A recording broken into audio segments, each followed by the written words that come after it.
ಇನ್ನು ಪ್ರತಿ ತಿಂಗಳು ಮಹಿಳೆಯರಿಗೆ 2,000 ಕೊಡೋ ಯೋಜನೆ ಅಥವಾ ಗ್ಯಾರಂಟಿ ಗೃಹಲಕ್ಷ್ಮಿ ಅದು ಕೂಡ ಬಂದಾಗುತ್ತಾ? ಗೃಹಲಕ್ಷ್ಮಿ ಗ್ಯಾರಂಟಿ ಬಂದ್ ಮಾಡೇ ಬಿಡೋಣವಾ? ಹೀಗೊಂದು ಪ್ರಶ್ನೆ ಸದನದಲ್ಲಿ ಸಚಿವೆ ಲಕ್ಷ್ಮಿ ಹೆಬ್ಬಾಳ್ಕರ್ ಗರಂ ಆದ್ರಂತೆ.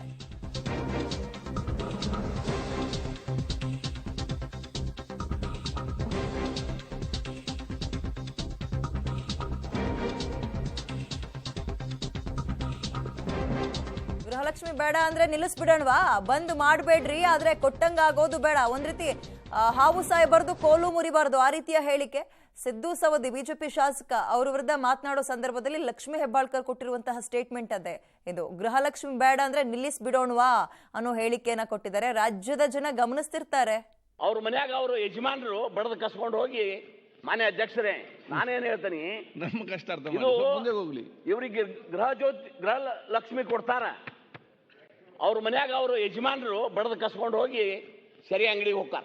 ಓಕೆ, ಇದ್ರಾಗ 90% ಇದೆಲ್ಲ ರೊಕ್ಕ ಆಯ್ತು, ಮುಂದೆ ಹೋಗ್ಲಿ. ಬಿಡ್ರಿ, ನಾ ಹೇಳ್ತೇನೆ ಬಿಡ್ರಿ. ಅಲ್ಲ, ಈ ಕಡೆ ಕೋಲು ಬಿಡ್ರಿಲ್ಲ, ನಾನು ಈ ಕಡೆ ಕೋಲು ಮುರಿಬಾರ್ದು, ಈ ಕಡೆ ಹಾವು ಸಾಯ್ಬಾರ್ದು.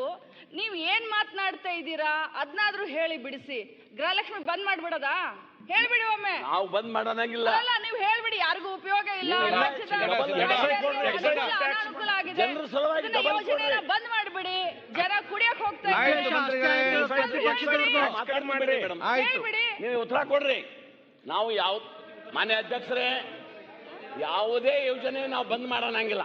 ಆಯ್ತು, ಬಡವರ ಪರವಾಗಿ ನೀವು ಕೊಟ್ಟಂಗ್ ಮಾಡಬೇಡ್ರಿ. ಅಟ್ಟ ಓಕೆ, ಕೊಟ್ಟಂಗ್ ಮಾಡಬೇಡ್ರಿ. ರೊಕ್ಕ ಹೋಗಿರಬಾರ್ದು, ಕೊಟ್ಟಂಗ್ ಆಗಿರ್ಬೇಕು.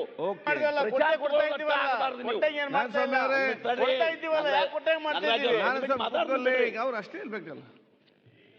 ಅದು ನಿಮ್ಮದು ಯೋಜನೆ, ನಿಮ್ಮ ಜನರ ಮ್ಯಾಗ ಪ್ರೀತಿ ಅಂದ್ರ ಅದು ನೇರವಾಗಿ ಹೋಗಿ ಮುಟ್ಟುವಂತದ್ದನ್ನ ನೀವು ಮಾಡ್ರಿ. ಇಷ್ಟ ಇರ್ರಿ. ಈಗ ಹೇಳಿರಿ 1,20,20,00,000 ಮಹಿಳೆಯರಿಗೆ ಯಾವ ಮಧ್ಯವರ್ತಿನೂ ಇಲ್ಲ ಇಲ್ಲಿ. ಡೈರೆಕ್ಟ್ ಅವ್ರ ಅಕೌಂಟ್ಗೆ ದುಡ್ಡು ಹೋಗುತ್ತೆ.